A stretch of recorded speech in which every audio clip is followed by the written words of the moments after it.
Hey, I'm back with another project that's not 300 hammer. This is my AR9 in 9mm.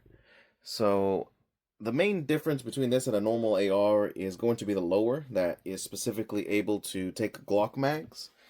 And other than that, there's really no differentiation. Most of the parts are interchangeable, including things like the charging handle and the stock over there. So I bought this before I bought my AR and all my other rifles, and it made a lot of sense when I first bought it. And while it is really reliable, it does have a lot of issues as well. But before all that, my main issue was that on YouTube, especially, there really isn't a lot of talk about how accurate these rifles are. They just talk about the reliability, the compactness, or its velocity over a pistol. But there's never really any serious accuracy testing with these sorts of rifles. And when you step up to a rifle platform, the accuracy increase is going to be like one of the main reasons to do it. And so I put on this spare 2x7 Vortex scope on it to try to get some groups out of it. I actually did this a few years ago, and I realized that the old barrel, this just generic government profile barrel from the original manufacturer, ended up really inaccurate. So inaccurate that it's only really good used as with a red dot within 30 to 50 yards. Anything beyond that, and it's just not really. It's not accurate enough to even hit steel at 100 or 150 yards. When not with most ammunition, there's some it likes, a lot of it doesn't like, and so I decided to get that new barrel to sort of see how much of an increase in accuracy I can get, and how much I can actually squeeze out of this platform for slightly longer range shooting. And I mean like 200 yards max. If I can hit reliably 200 yards, maybe even 300, if I can get this thing as accurate as my Ruger 1022, I would be happy with that. But that would be like the extreme range of this particular rifle. I know 9mm has its own limitations, and I want to just show the before and after of this barrel for starters, because I think the barrel was the main issue with the rifle before I changed it. Before I continue, though, there are a few caveats about AR9s that I didn't realize myself that I need to tell you. So I assumed because a 9mm is so small and already really low recoil in my Glock, and it only uses around fifth of the powder to reload, I assumed that it was going to be really low recoil, a lot less than a proper AR-15. But that ended up not quite being the case. Here I have a typical 3.4 ounce buffer weight. I took that one off my 300 hammer, but the 5.56 rifle would use this too in a carbon length gas system. And this is the bolt. As you can see, it's also hollow right there. And it weighs around 9 ounces. So 12, together, it's about 12.4 ounces, or 12 and a half. We just rounded up a little bit. And so, yeah, that's the reciprocating mass. And of course, it's a gas operated rifle. It uses some of the expanding gases through the gas block to cycle the action. And so it uses that gas to cycle around 12 and a half ounces worth of mass to, get the next bullet in there. That's not how an AR9 works. Instead, this is direct blowback. So the second you shoot an AR9, the action immediately starts to open. The bolt does. And this is what an AR9 bolt looks like. So it's a bit stock here. It doesn't have the same locking mechanism that an AR-15 bolt should have here. Instead, the bolt face is right there, as you can see it. And this one is not hollow. As you can see in the back, yeah, there's a weight right there. So the bolt weighs around 12 and a half ounces by itself, because in order to be able to correctly cycle direct blowback, well, anything, handgun, rifle, you need a certain amount of reciprocating mass in order to slow the action for proper feeding. And it doesn't end with just the bolts. So this is the original buffer weight that came with the rifle. This one weighs 7.2 ounces. So this is the original. It's solid steel, so it tended to have like a bounce effect, because unlike this one, the AR-15 one, you can hear that it's actually multiple weights in there. It acts like a dead blow hammer, and it doesn't allow it to bounce. So I actually got rid of this one, and I got one of CAC's enhanced buffer weights. This one has tungsten weights inside, and this one actually does act like a blowback hammer. You can't really hear it, but it does work. This one weighs 8.6 ounces. So together, sorry, I forgot to add them up on the side. So this is actually 21 ounces of weight right here, just added to the back of the rifle, just in order for it to operate correctly. It's also 21 ounces that is reciprocating back at you every time you shoot. So in the end, even though the bullet is a lot smaller than a 5.56 rifle, or a 5.56 bullet, it ends up having around the same amount of recoil as a carbine length 5.56 rifle. My rifle length AR-15, that one ends up having softer recoil impulse compared to this one. So you don't really save in terms of recoil with this one, actually. Now, I do know that there are some other systems like roller delayed, and I think there's one that is actually inside of the buffer tube that delays the recoil, the cycling. And I've heard that those are nicer to shoot, but at the very least for direct blowback AR9s, the recoil is not something that is a benefit of the system.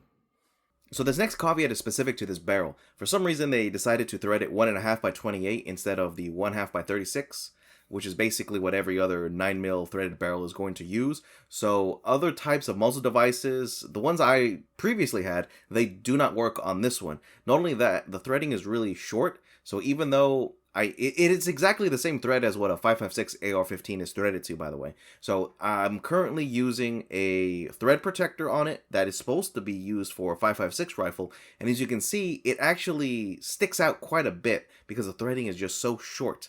Apparently this is done to choose more suppressor hosts or something like that, but a lot of muzzle devices that use this thread pitch usually use a smaller bore diameter, so a 224 diameter muzzle brake is not going to function. It's going to be destroyed by this 355 diameter bullet, so it's important that you get the correct muzzle device should you use this barrel. Secondly, this barrel says it specifically has the enhanced feeder ramp, this feeding cone here, and the old barrel I just took off also has a feeding cone that's basically like this.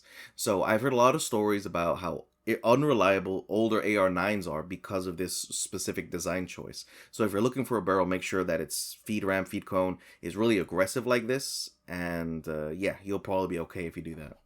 By the way, I'm just using a thread protector because I can't use a flash hider, and any other type of muzzle device is really ineffective in an AR9. If it was a lot shorter, then I guess like a compensator, a forward compensator would be useful, but for my purposes, I just want to see how accurate I can get it. I'm going to use a thread pitch, or a thread protector. Alright, on to the powders now. So I primarily have experience with two powders in 9mm. That is Winchester 231, which is number 29 on the burn rate chart, and Hodgdon CFE pistol, number 44 on the burn rate chart. So while it does make sense that if you have a longer barrel, using a slower powder can be preferable because you'll get more velocity because you have more time to burn that slower powder. Conversely, if you have a short barrel, then a faster powder will do you a lot of good because you get a lot of velocity very quickly, and you don't really care about how much you lose in return should you shoot it in a longer barrel because it's already left the shorter barrel. Now, it would make sense in a 16-inch barrel to use a slower 9mm powder, but in this case, I wouldn't. I do not recommend using Hodgdon CFE pistol for an AR9, specifically a blowback one. Perhaps a roller delayed or one of those other fancier ones don't have this issue, but for direct blowback, because the action starts to open the second you shoot, it ends up spewing unburnt powder all over the inside of the AR. CFE pistol's main issue was that it uses more powder for a bullet of the same weight compared to a faster powder like Winchester 231, and because it's so slow, it doesn't burn fully, that by the time the action is fully open, there is enough time for some unburnt powder to get spewed inside of the action. I would personally consider CFE pistol to be about the limit of how slow you would want a powder, so I'm sure the ideal powder is going to be somewhere between Winchester 231 and CFE pistol. Just looking at the burn rate chart, there's other options. So Winchester 244, Hodgdon Universal, WSF, Accurate number 5 are the ones that stand out, and the closer you get to CFE pistol, potentially the more velocity you're able to get, but potentially more issues you might have with unburnt powder. So maybe that'll be something I come back to, deciding what other potentially optimal powder could I choose between 231 and CFE pistol. But for now, the majority of my testing is going to be with Winchester 231 because that's what I have, and I no longer use CFE pistol for my reloading. Alright, finally I'm moving on to my groups. So I fired 2 sets of groups on 2 different days, one with the old barrel, then with the new. The old barrel was shooting at 50 yards, but because the range was so full, the second test I had to shoot at 60 yards. So what I did is I just multiplied them to get the equivalent group at 100 yards, and that's how I'll be comparing them. So here they are. I'll start off the comparison with this 115 grain M1152 active duty from Winchester. It was supposed to replace the 124 grain NATO ball round. I think it has. This is the flat-nosed version. So as far as I know, this is like the strongest 9mm that isn't explicitly a plus P caliber or cartridge. So it was going 15-13 out of my 16-inch barrel. By comparison, in my 4-inch Glock, it was going 12-42. So it's pretty strong, but in terms of accuracy, it didn't do so well in my original barrel at 50 yards. In the Ballistic Advantage barrel, though, you immediately see an improvement. 2.689, but at 60 yards. So the 100-yard equivalent is 4.480, so this is already a huge improvement. Specifically, this is a 38.4% reduction in group size from the previous barrel. Next, I'll look at a pair of groups. These are the 124 and 115 grain Winchester 9mm full metal jackets. So I bought these and tried to reload them, and they were just downright awful. They're just bad accuracy for one, but also some of them were undersized in diameter for no reason, and even when I was crimping them, some of the bullets would just fall out or just sink into the case and just render them useless. So I would never buy these again, and I don't recommend buying these either. Anyways, as far as groups go, these did just as bad as that 115 grain NATO round. So 3.8 inches and then 3.3. You can see what it is, the equivalent at 100. So yeah, definitely at 100 and beyond, especially if you're using iron sights or red dot, it's going to be difficult to hit things consistently. When we move on to the Ballistic Advantage barrel, do note that I shot them in the opposite order. So 124 is on the bottom, 115 is on top now. If we look at the 124 grain bullet, even though it says 4.317, which is worse than the other one, the other equivalent, because it was shot at 60 yards, the 100-yard equivalent is 7.195. So it's slightly better, still awful, still not going to use them. The 115 grain bullet, though, that one surprised me. 1.633 inches with an equivalent of 2.720, that is usable. It's still not as good as my 1022, but it actually is better than pretty much every other bullet I have ever tested in the previous barrel. Next up is the 95 grain RMR bullet. This is what I used to load for my 380, and I decided to just throw it into a 9mm to see if this bullet did any better in my AR. And yeah, it does get an equivalent of 5.67, which is better than the previous bullets. So typically I would shoot this one, even though I didn't expect too much out of it. It's also my fastest bullet. I'll get into the reloading side in a different video, but it's still not great. In the Ballistic Advantage barrel, it started off promising, but then I have no clue where the 5th bullet went. I didn't even realize it when I was first shooting it until I took the target down, because I'm only using a 2x7, remember. So yeah, the next bullet, I just measured the distance between that bullet to about where the edge of the paper is. So it's at least more than 3 inches in its equivalent, but the first 4, at least those shots look promising. So I'll return to this one a different time and judge it again then.